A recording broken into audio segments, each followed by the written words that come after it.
I always thought my life was perfect. From the outside, everything seemed to be exactly as it should be. My name is Alex, and I'm a 33-year-old marketing executive living in a quiet suburb of Chicago. I'd been married to my wife, Lisa, for 7 years. We met at a mutual friend's party, one of those cliched boy meets girl, sparks fly moments. Lisa was captivating, confident, smart, and she had this kind of magnetic charm that pulled people in. Lisa worked as a successful corporate lawyer and always made it clear that she was the ambitious one in the relationship. She made more money than I did and loved reminding me. Despite her occasional condescending remarks, I brushed it off, figuring it was just her way of coping with the stress of her career. Our friends called us the power couple, always the life of the party and seemingly made for each other. What they didn't see were the cracks forming behind closed doors. Little arguments about money, long hours, and her increasingly dismissive attitude toward me had started to pile up. But I kept convincing myself that every marriage had its rough patches. Lisa's best friend, Jessica, was a regular at our house, constantly inviting herself over. She was an interior designer, single, and seemingly more interested in Lisa's life than her own. I thought it was just the way they were, best friends sharing everything, so I didn't think much of it. Jessica and I didn't have much in common, but I always tried to be polite. She was quirky, with bright blonde hair and a habit of wearing oversized designer sunglasses, even indoors. I'd overhear their gossip sometimes, laughing about guys at Lisa's work, Jessica's dating escapades, or people they used to know in college. I figured it was just girl talk. It was a random Tuesday evening when the first real crack appeared. Lisa had been coming home late a lot more often lately, blaming her long hours at the firm. I never questioned it because, frankly, I knew how hard she worked. But that night, something felt different. She came in around 10 p.m., her hair slightly disheveled, and her makeup looking more like it had been hastily reapplied rather than fading from a long day. She claimed she had been at a networking event, but something about her energy was off. I didn't push, but I couldn't shake the feeling. Over the next few days, Lisa became more distant, glued to her phone, laughing at texts she refused to show me. When I'd ask, she'd brush it off with, "Oh, it's just Jessica being silly." But I knew Jessica's humor, and it didn't sound like her. One evening, while Lisa was in the shower, her phone buzzed on the kitchen counter. The notification preview showed the name Matt. My stomach churned. I didn't know any Matt, and neither had she mentioned a Matt. Against my better judgment, I unlocked her phone. Yes, I knew her passcode, though I rarely used it. The text was simple. "Last night was incredible. Can't stop thinking about it." My heart dropped. I didn't want to believe what was happening. Maybe it was a misunderstanding. Maybe she had some work-related explanation. I put the phone down, feeling nauseous and trying to convince myself that I was overreacting. Later that week, we had dinner plans with our close circle of friends at one of our favorite upscale restaurants downtown.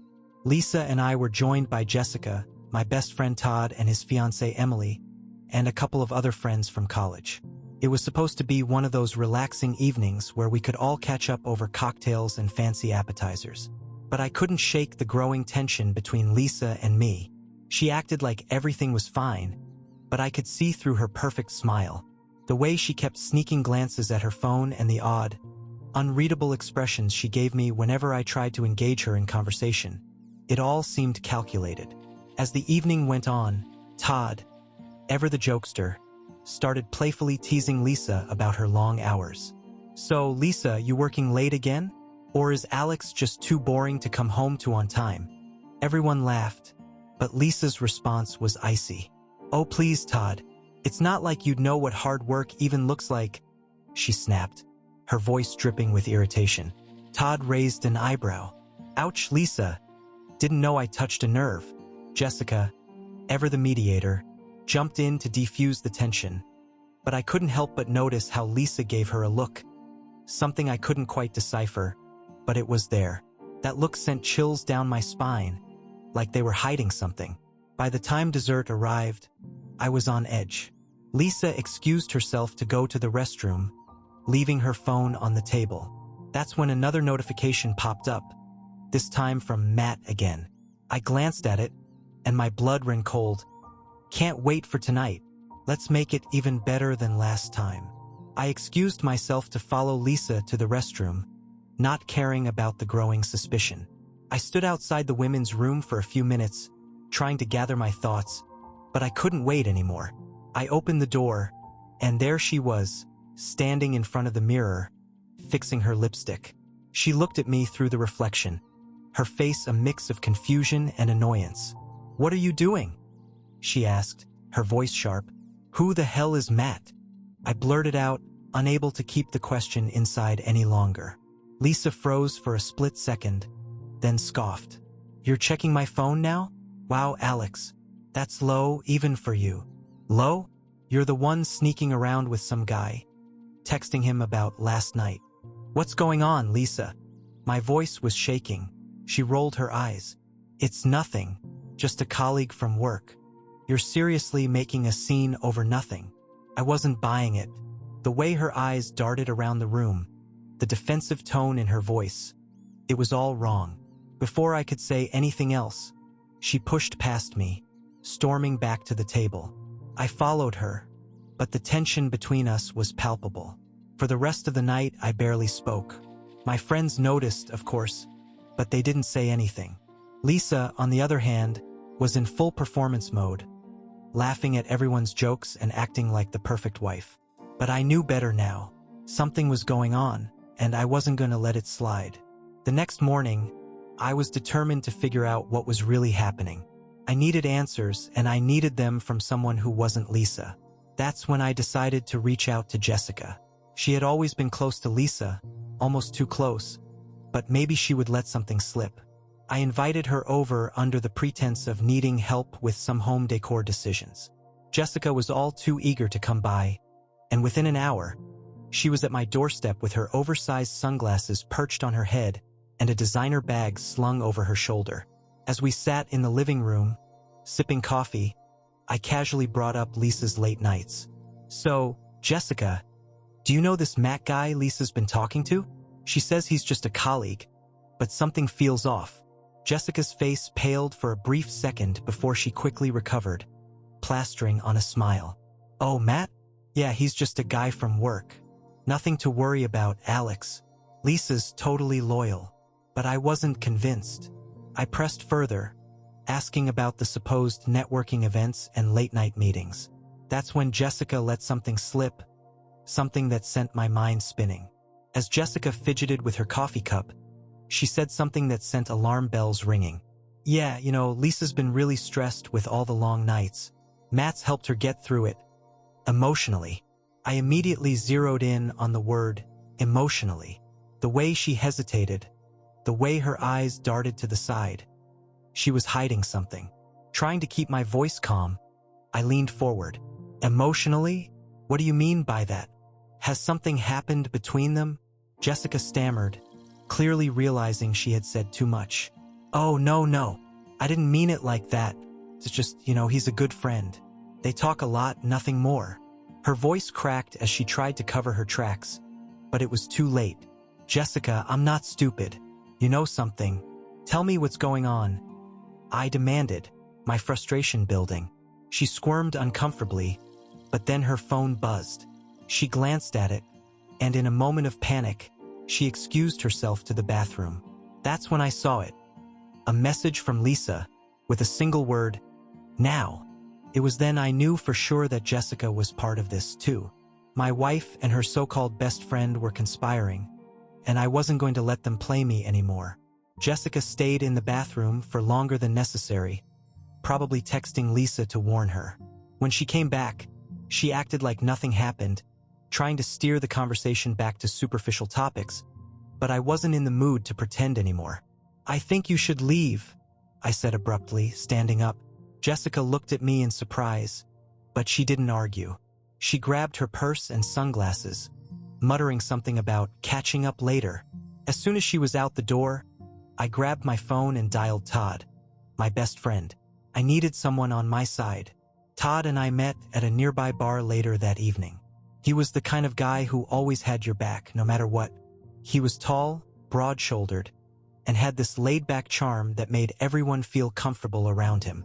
He walked in with his signature grin, but it quickly faded when he saw the look on my face. "What's going on, man? You sounded off on the phone," Todd asked, sliding into the booth across from me. I didn't hold back. I told him everything. Lisa's late nights, the texts from Matt, Jessica's slip-up. He listened carefully, not interrupting, his brows furrowed in concern. When I finished, he leaned back in his seat, rubbing his chin. "I don't like this, Alex. Something's definitely up. But you need to be smart about it. Don't just confront her without proof. If she's cheating, you want to have all your cards on the table." His words made sense, but I was tired of playing detective. What am I supposed to do? Just sit around while she's sneaking off with this guy? No, but rushing in without all the facts might make things worse. You need to find out who this Matt really is. Maybe he's just some guy from work, or maybe he's something more. Either way, you need evidence. Todd suggested hiring a private investigator, something that hadn't even crossed my mind. The idea of it felt so extreme, but what choice did I have? I needed to know the truth, and clearly, Lisa wasn't going to give it to me willingly. By the time we left the bar, I had made up my mind. I was going to find out who Matt was and what was really going on. But what I didn't expect was how deep this betrayal would go. The next day, I followed Todd's advice and contacted a private investigator. His name was Jack, a no-nonsense type of guy with a sharp mind and a reputation for getting results. He assured me he'd be discreet, and within a week, I'd have the answers I was looking for. The waiting was brutal. Every time Lisa left the house, I found myself wondering if she was meeting Matt. Every time she laughed at her phone, I wanted to grab it and demand answers. But I kept my cool, knowing that soon, I'd have undeniable proof. A few days later, Jack called with an update.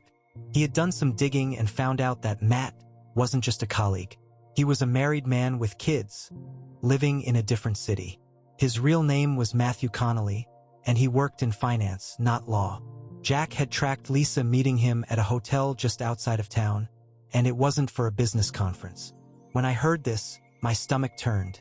Lisa wasn't just lying to me. She was betraying me in the worst possible way. But it got worse. Jack had followed them to the hotel and managed to get photos of Lisa and Matt in compromising positions. There was no mistaking it now. My wife was having an affair. Armed with the evidence, I was ready to confront Lisa. But I didn't want to do it alone. I called Todd and asked him to come over. If this blew up, and I knew it would, I wanted someone there to witness the fallout. That evening, when Lisa came home from work, I was waiting in the living room. She walked in, all smiles, but when she saw Todd sitting on the couch with me, her smile faltered. "What's going on?" she asked, her voice wary. I didn't waste any time. "I know about Matt." Her face drained of color. "What are you talking about?" "I know you've been seeing him behind my back. I know you've been sneaking off to hotels, and I have the proof." I threw the photos onto the coffee table, the images of her and Matt together staring back at her like damning evidence in a court of law. Lisa stood frozen, her eyes wide with shock. For a moment, she didn't say anything, and then, without warning, she burst into laughter. Laughter. Her laughter echoed in the room, a sound so cold and cruel that it sent a chill down my spine. "You really went that far, huh? Hired a private investigator? How pathetic." I stared at her, bewildered. "You're laughing? I just found out you're cheating on me, and you think this is funny?" Lisa's expression shifted from amusement to something darker, more sinister. "Oh, Alex, you really don't get it, do you? You think this is just about Matt? Please, Matt is just the tip of the iceberg." My heart sank. "What the hell are you talking about?" She crossed her arms, smirking. "You've been so blind. Do you really think you've been the only one for the past 7 years? God, you're more clueless than I thought. Matt's not even the first. He's just the latest." I felt like the ground had been ripped out from under me. "You've been cheating on me? For years?" "Years," she confirmed, her voice dripping with malice. "And honestly, I don't regret a single second of it." Todd stood up, his face contorted with disgust. What the hell, Lisa? You're proud of this. Lisa shrugged. Why shouldn't I be? You're all so predictable. Men like Alex, you're all the same. You're just too easy to manipulate. As Lisa stood there, unapologetic and full of venom, I realized just how little I had known her. Everything I thought we had built together had been a lie. My perfect life was nothing more than a facade, and Lisa had been the architect of it all. I couldn't believe the woman I had loved and trusted for so long could be this cold and calculating. You're a monster, I whispered, barely able to process everything. Lisa's smirk faded slightly, but she didn't apologize. She just looked at me like I was beneath her. Maybe, but at least I'm honest now. Todd was the first to speak after a long, tense silence. You need to leave, Lisa. Now. Lisa glanced at him, then at me and shrugged again. Fine. I was planning to leave anyway. She grabbed her purse and walked out the door without a second glance, leaving me standing there with shattered pieces of a life I thought was real. Odd stayed with me for hours that night, trying to keep me grounded. The shock of Lisa's betrayal was numbing, and even though I knew I had to move forward, I didn't know how. My mind raced through every memory of our marriage, desperately trying to pinpoint when things had started to go wrong. I felt foolish. Foolish for not seeing the signs. Foolish for thinking Lisa actually cared about me all those years. As the night dragged on, Todd finally left, urging me to call him if I needed anything. I barely managed a nod before he walked out the door. Alone in the silence of my now broken home, I stood there for what felt like hours, staring at the empty space where Lisa's things used to be. Her perfume still lingered in the air, and it was sickening. I knew I had to start somewhere, so I grabbed my phone and called a divorce attorney the next morning. Lisa's words about cheating on me for years still echoed in my head. I felt violated, deceived, and I knew I couldn't let her get away with it. The lawyer, an older man named Mr. Carlton, listened patiently as I told him everything. He didn't sugarcoat it. This isn't going to be easy, he said, but with the evidence you have, we'll make sure she doesn't take advantage of you. Over the next few weeks, things moved quickly. Divorce papers were filed, and Lisa, predictably, didn't put up much of a fight. She was already living with Matt by the time the papers arrived at her doorstep. It felt like a knife twisting deeper every time I heard her name, but I was determined to get through it. Just as I was starting to pick up the pieces of my life, something even more unexpected happened. One day, out of the blue, Jessica showed up at my doorstep, looking disheveled and anxious. I hadn't spoken to her since the day I confronted Lisa, and frankly, I didn't want to. But there she was, standing in front of me, wringing her hands. "Alex, I need to talk to you," she said, her voice shaky. I wasn't in the mood for more drama, but I let her in, curiosity getting the better of me. She sat down on the couch, avoiding eye contact as she started to speak. "I've been carrying this guilt around since that night. I wasn't honest with you," Jessica admitted, her voice barely above a whisper. I raised an eyebrow, crossing my arms. "About what? I already know you covered for Lisa's affair." Jessica shook her head, her blonde curls bouncing slightly. "It's more than that. I was part of it. All of it." My heart stopped. "What are you talking about?" I asked, dreading the answer. She looked up at me, her eyes red from what appeared to be hours of crying. "I was part of the affairs. Lisa and we weren't just friends. We were involved too. It wasn't just Matt. Lisa and I were together for years." The room spun. I couldn't believe what I was hearing. "You and Lisa? You've been sleeping with her too?" Jessica nodded, fresh tears rolling down her cheeks. "I'm so sorry, Alex. I should have told you, but I thought it would end. I thought she'd choose me or him or you, but she never chose anyone. She just kept playing us all. I didn't know whether to scream or laugh. The absurdity of it all was too much to handle. My wife, the woman who had sworn to love me, had been cheating not only with Matt but also with her so-called best friend, Jessica. It was like I was living in some twisted soap opera. Only this was real life, my life, and it was falling apart faster than I could keep up. Jessica, sensing my internal turmoil, continued. "I broke it off with her after that night. I couldn't take it anymore. She didn't care about anyone but herself. She was using me, using Matt, using you, and I let her.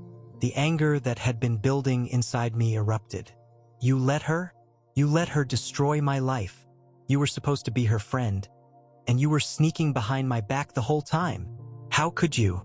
My voice rose, and Jessica flinched, her tears flowing freely now. I know, she sobbed. I was weak. I thought I loved her, but now I see that she didn't love anyone. She was just manipulating all of us. The room felt suffocating, and I couldn't bear to look at her anymore. You need to leave, I said coldly, pointing to the door. Jessica stood up slowly, wiping her eyes. I'm sorry, Alex. I really am, she whispered before walking out the door. Just when I thought things couldn't get any worse, they did. A week after Jessica's bombshell confession, I got a call from Mr. Carlton, my divorce attorney. Alex, we need to talk. Something has come up, he said in a grave tone. We met at his office, where he laid out the latest development in my ongoing nightmare. Lisa had filed a counterclaim against me, accusing me of emotional neglect and verbal abuse. She was demanding half of our assets, claiming that I had driven her to seek comfort elsewhere. It was a sickening twist of fate. The woman who had cheated on me for years, who had deceived and manipulated me, was now trying to turn the tables and paint herself as the victim. Mr. Carlton assured me that we had a strong case, especially with the evidence from the private investigator, but it was still a devastating blow. She's trying to get to you, Todd said when I told him about it later that night. Don't let her win. She's desperate. She knows she's losing, so she's playing dirty. But it didn't feel like she was losing. Felt like she was winning, again. The court battle dragged on for months, and every day, I felt more and more drained. I couldn't understand how someone who had hurt me so deeply could still wield so much power over my life. Finally, after what felt like an eternity, the divorce was finalized. Lisa didn't get what she wanted. The judge ruled in my favor, citing her infidelity and the overwhelming evidence of her manipulations. She was ordered to leave with only a fraction of our assets, and the weight of that victory was bittersweet. But despite the legal win, the emotional scars ran deep. My life had been turned upside down, and it would take a long time to rebuild. In the months that followed, I slowly started to heal. Todd remained by my side, helping me through the worst of it. I started going to therapy, which helped me process the trauma of Lisa's betrayal. I also reconnected with my hobbies, things I had let fall to the wayside during my marriage. I started painting again, something I used to love before Lisa had made me feel like my artistic pursuits were childish. It was therapeutic, giving me an outlet for all the emotions I had bottled up for so long. And then one day I met someone new. Her name was Rachel, a quiet, kind-hearted woman who worked at the art gallery where I had begun showing some of my paintings. She wasn't like Lisa. There was no grand seduction or magnetic charm, but she had something else: sincerity. For the first time in a long time, I felt like I could breathe again. I didn't have to pretend, didn't have to walk on eggshells around someone. Rachel and I took things slow, but with every passing day, I realized something important. There is life after betrayal. It's not easy and it's not quick, but there is light at the end of the tunnel. Lisa may have shattered the life I thought I had, but she didn't break me. And now, for the first time in years, I was starting to feel whole again.